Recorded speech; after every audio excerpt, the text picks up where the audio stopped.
Good morning, everybody. This is our astrology weather forecast for October 24th, 2025. And we've got the sun cruising, I'm sorry, the moon, cruising through Sagittarius. Shh, girls. Shh, shh, shh, shh, shh. Leave the cat alone. Cruising through Sagittarius for the whole day.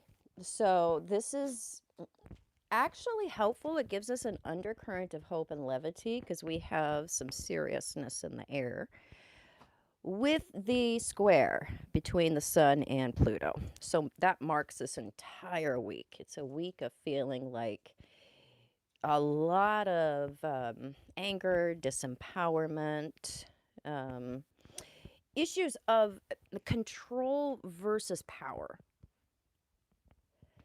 So we're looking personally at shortcuts that we can take to being in our actual power and using control instead. So that's tactics, that's manipulation, that's all shortcuts to achieving achieving power that also has us feeling secure and good about ourselves at the same time because we got it in the right ways for the right reasons. And we have achieved self respect and external respect in that process of coming into our power. That's how you know the difference between power and coercive control. So if it's control that we're wrapped up in, that takes all of our energy. We think that we're getting the energy. We're not. We are, in the long run, having to put a lot into what could be easy, what could be going in our direction, that's in our flow, that we're in cooperation with, we're in agreement with. That's when we're really getting the best out of a Sun Pluto hard aspect. We aren't killing ourselves to get what we think on the surface is something the easy way. We're dealing with a lot of karma this week. The load that we carry until we decide to put it down. The struggle that we're embroiled in, sometimes without even knowing it. We don't even understand that we are struggling. It's just the way it's always been. It's our definition of normal. So collectively, we feel the crunch when it comes to being in survival mode. Resources, that's the sun, that's the solar power for life, and then the resources to sustain that, that's Pluto, and it's also underneath when it comes to power structures and what is enriching us from underground or underneath, or what is unseen, rare earth resources that are the most karmic in terms of what are you going to fight over. It's all Pluto stuff. So worldwide, if we have reasons to feel like we are living in survival mode, we look outside of ourselves to see what can be done in terms of systems, um, re-empowering ourselves, redistributing what the earth has to offer. Personally, a lot of us are going to feel pressure to fly out of Never Never Land. The square does this. At any time we have the hard aspects between Sun and Pluto, and Mars and Pluto as well, we look at immature use of our adult power, sexual power, um, Yeah, how we manipulate in order to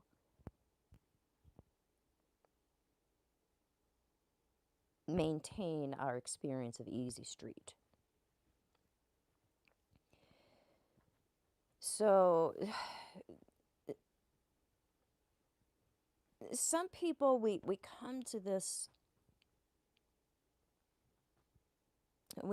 square, and we do feel that frustration regarding what we've been doing to ourselves, what we've been submitting to, the kind of karma we've been struggling with.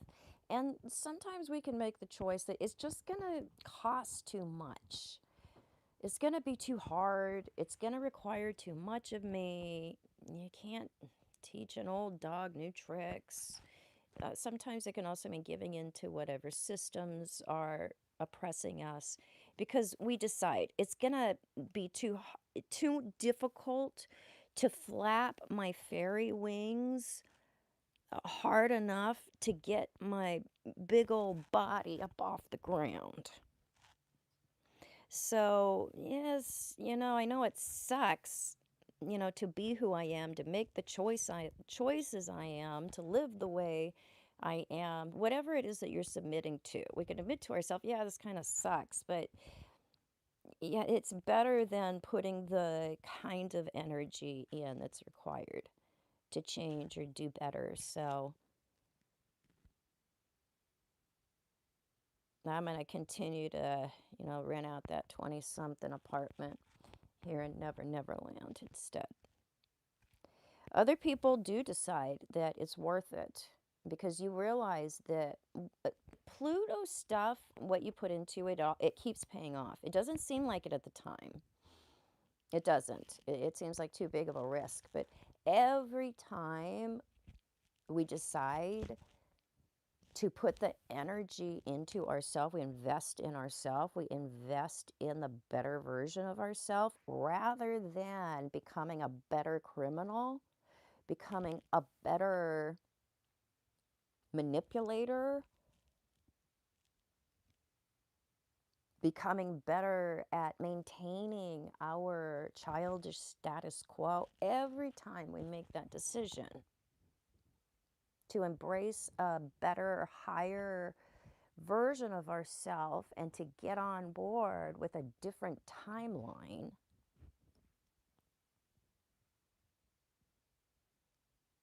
it pays off forever.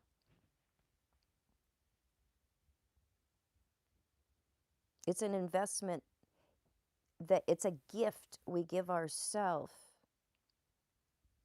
It's the gift that keeps giving.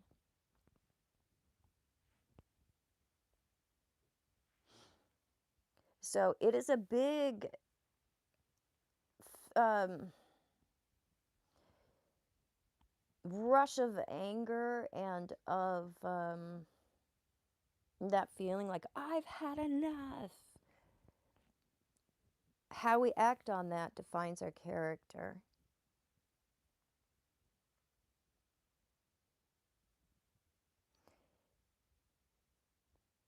Things can happen to us, but how we handle it, how we view it, what we do with it, that's what makes the difference.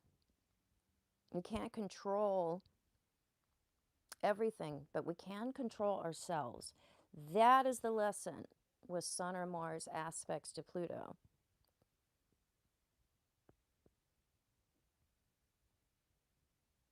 Are you going to control yourself and put your energy into controlling yourself? Or are you going to continue to try to control others? Because that will eventually be a waste of life. That illusion that you're harvesting energy or resources from another is an illusion, because you end up losing in the end. Because it's cheap gains. It's the gains that you do not build steadily for yourself, which is what Taurus shows us. Venus shows us opposite to Pluto. What Venus also shows us in Libra, that we can't expect to be able to be trusted with others' resources, or to be even in a position to attach to another's resources, unless we're good on our own and we make our own and we can take care of our own self. And so that axis, and unless we're cooperative. This is what Pluto, Venus, Scorpio, Taurus, Libra stuff is teaching us. And today it's a critical bend in the road when it comes to screwing yourself further or unscrewing yourself. So invest in trying to get something from others, or invest in creating that security for yourself. That's the conflict.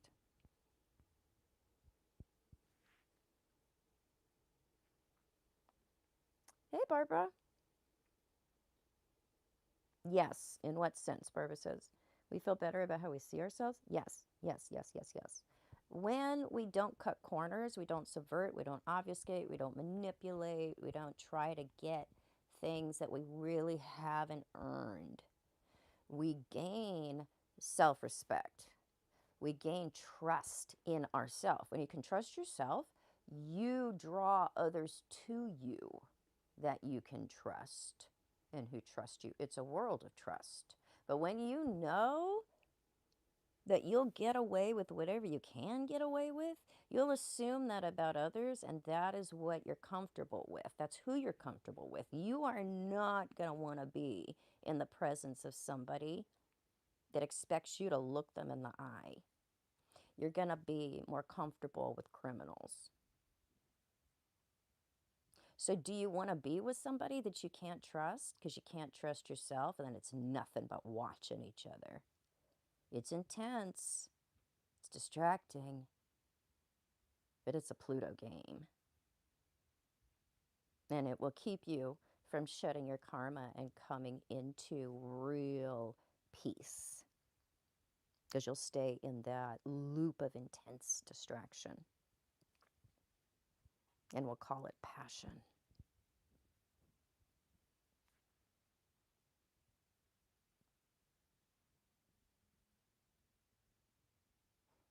Ah, Barbara, you've got it. You got the message. Yes. Integrity must remain intact. Do not turn into the plutonic beast that you've been engaged with. That's the devil energies. I don't like what you did, and so now it's my turn to do it to you. And you just turn into whatever it is.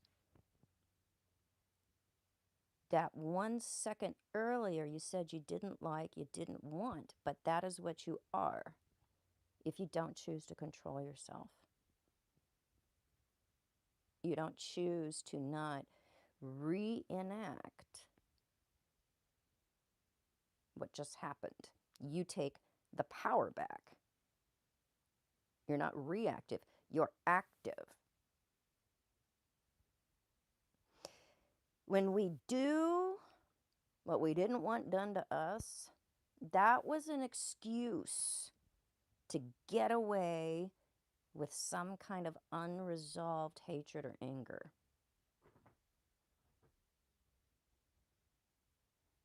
And when we choose to resolve it for ourselves, take care of it ourselves, take responsibility for it ourselves, that's when we don't keep reoffending. We don't keep the loop going anymore. We get out of the karmic loop. We transmute the suffering.